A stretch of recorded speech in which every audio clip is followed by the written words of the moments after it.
Annette from the Emerald Box Turtle again. And today is going to be my last of the Tarot 101 cards series. We're going to talk about the princesses today. I've talked about the kings. I've talked about the court cards in general, psychological energy that is behind them all. And I've talked about the kings, the queens, the princes or knights, and now I'm going to talk about the princesses in particular. So if any of you out there have any questions for me and want to talk about, sort of the nuts and bolts of the tarot cards, how to read them or whatever, or if you have any questions about the tarot cards, I invite you to contact me. Leave me a message at on my Instagram page, on my Facebook page. Both are the Emerald Box Turtle on Facebook and the Emerald Box Turtle on Instagram. And you can sort of leave a question and just say, hey, I wish you would address this question. And then I can take a collection of questions from the people who ask and do a video on those questions. So I invite you to do so. If not, I'll think of something else to talk about in my next video. So let's get on with the princesses so that you have sort of the complete set.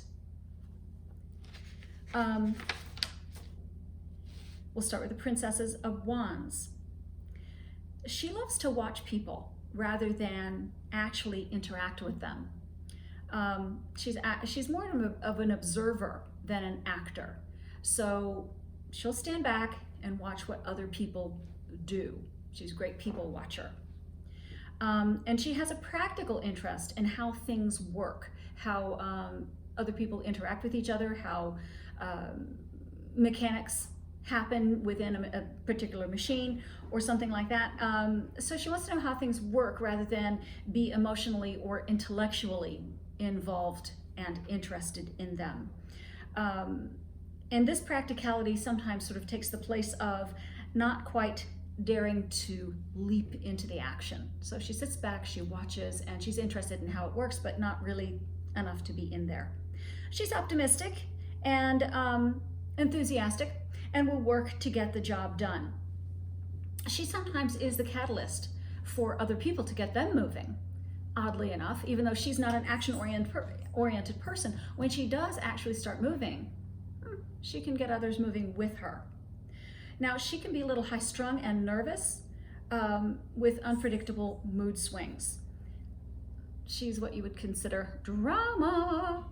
So have fun with that one. You'll find yourself having to walk on eggshells around her a lot. And that's not always fun, but because she is kind of bright and shiny, you sometimes forgive her for being highly volatile. Now, her ego is very important, and so this is part of the reason why she sits back and watches, because she's very afraid of failure and looking like an idiot. So her fear of failure can paralyze her and prevent her from moving forward and doing something because she doesn't want to take a wrong step. So if she, for example, is learning a new language, and we know when we learn a new language, especially if we see babies, they babble and speak incorrectly at first until they get the hang of it.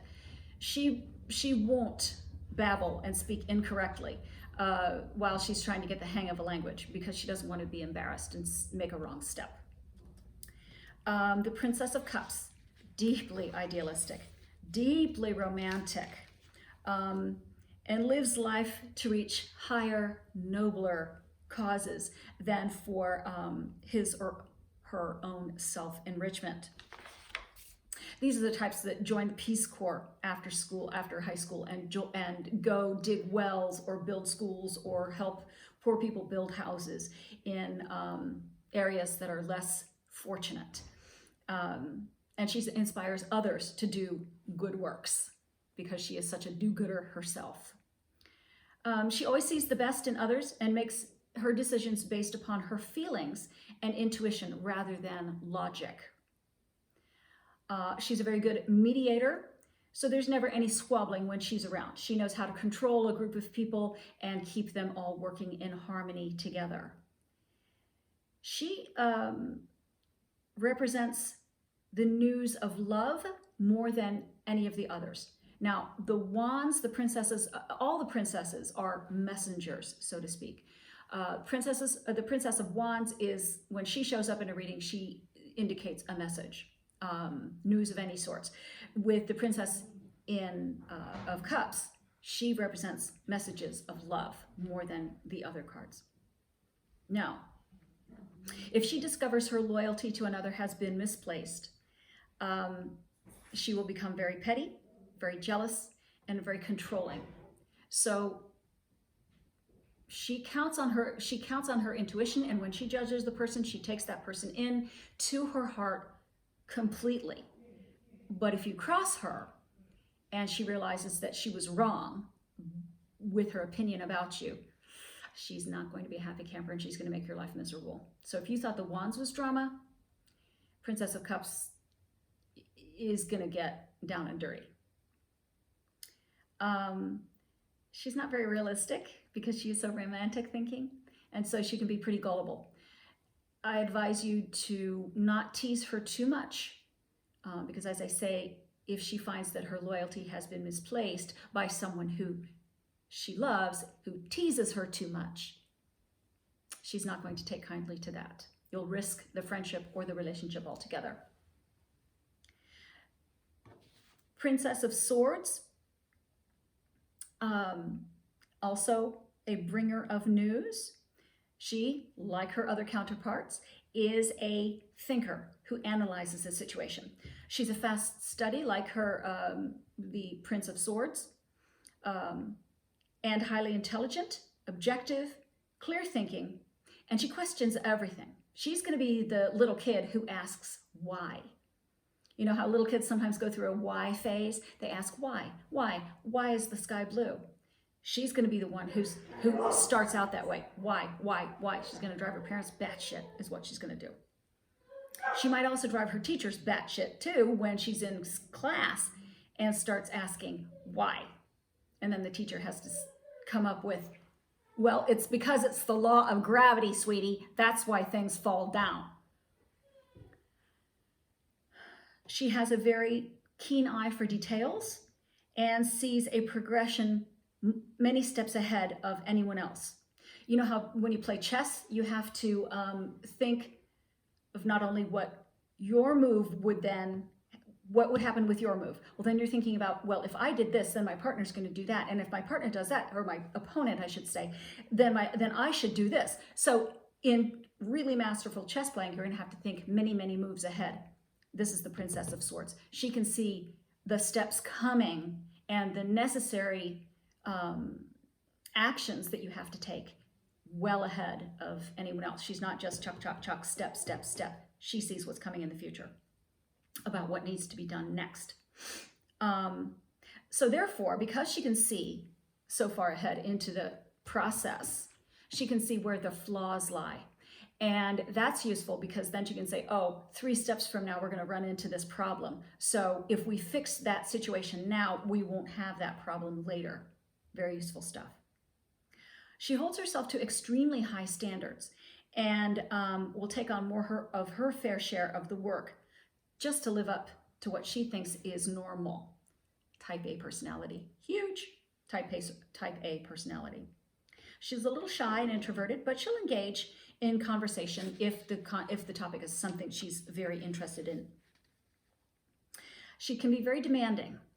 She wants what she wants when she wants it, not patient.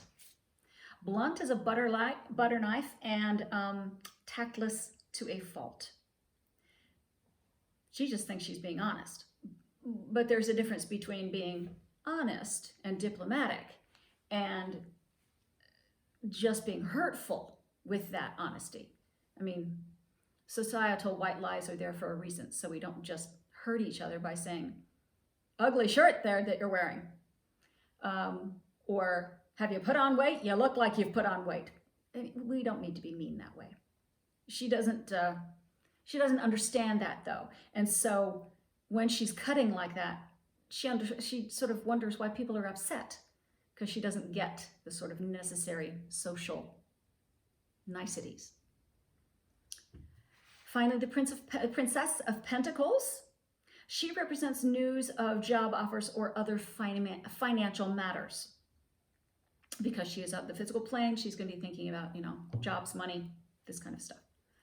She's the natural artist of the deck, painting, music, writing, anything of the arts.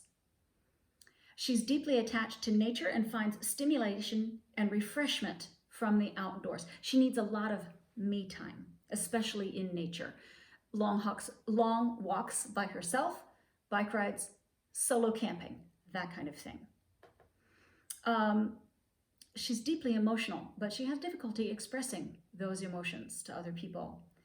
She tends to be orderly in his or her thoughts and keeps them in order by making lists or keeping journals, diaries, or other notes, ways of note-taking. You know, maybe she uses one of those little audio note-taker thingers.